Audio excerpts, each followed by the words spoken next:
Today I will be discussing one of the world's most fascinating governments, which conflates three different political systems, a theocracy, a presidential system, and a parliamentary system, into one complex governmental system. Hi, my name is Tyler Silva, and today I will be discussing the Iranian government. Now, I believe that this topic is relevant to my audience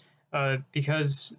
not only did the US government assassinate General Qasem Soleimani in January of this year, who was the leader of the Quds Force branch of the Islamic Revolutionary Guard Corps, but also the US government has had a very contentious relationship with the Iranian government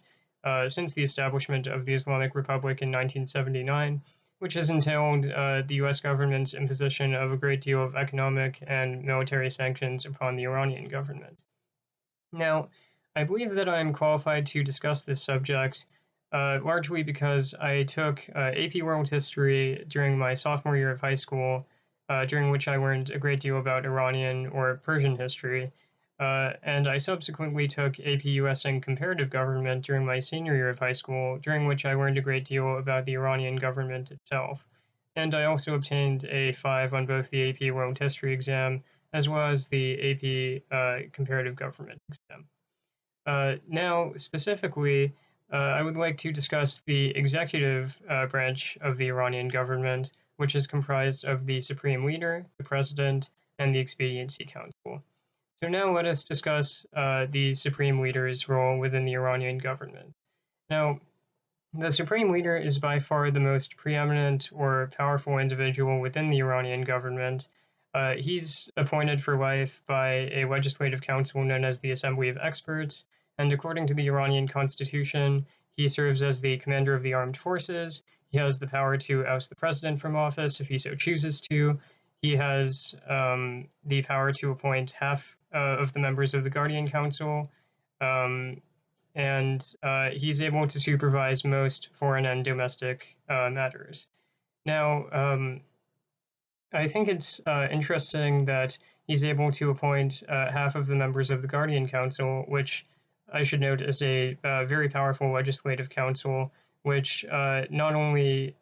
is tasked with approving the legislation passed by Parliament, but is also tasked with vetting political candidates for all political offices throughout the nation of Iran.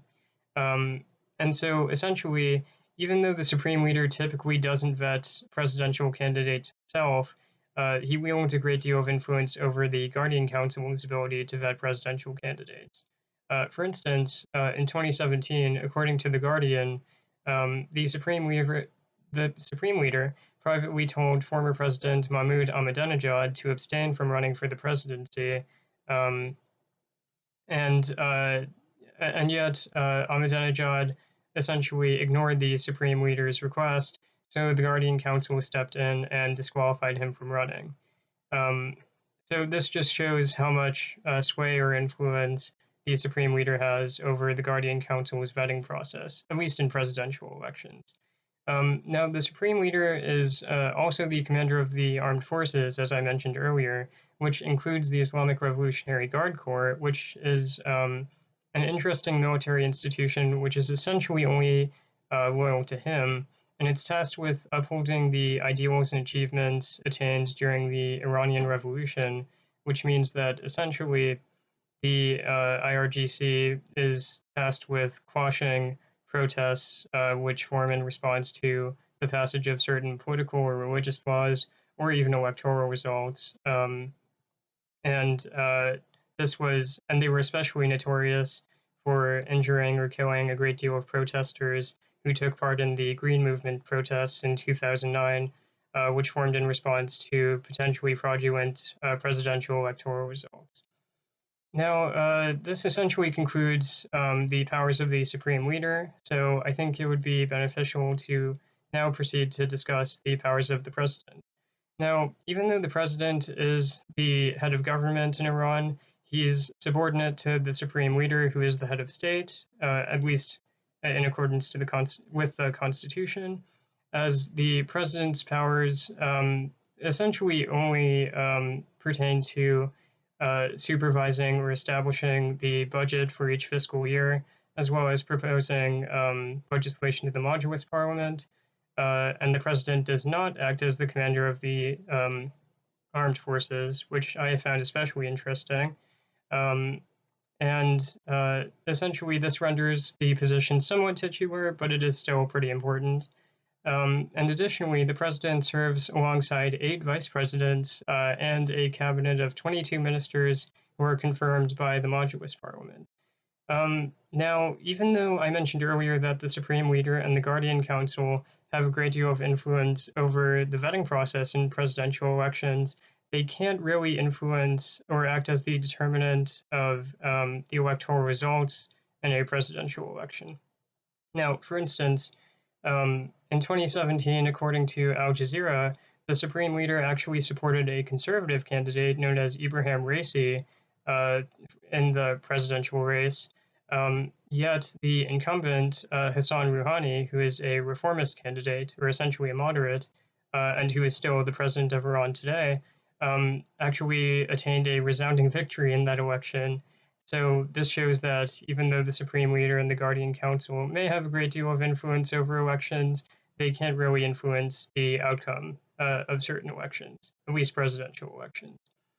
Um, Now, that essentially concludes the powers of the presidency, so I think it would be fitting to move on to the third and final institution comprising the executive branch, which is the Expediency Council. Now, the Expediency Council is very interesting as it was created in 1988 to essentially resolve disputes between the Guardian Council and the Modulus Parliament, as the Modulus Parliament is unable to pass legislation without the consent of the Guardian Council. Uh, so this necessitated the creation of the Expediency Council due to a great deal of political gridlock, which stifled the passage of legislation. And the council is comprised currently of 39 members, and its powers have been expanded prodigiously since the 1980s, and especially since 2005, such that it now acts both as an advisory body to the Supreme Leader himself, while also having the power to supervise all branches of government. Um, and I actually have a picture of the Expediency Council right here during a meeting which they held, which I thought was pretty interesting.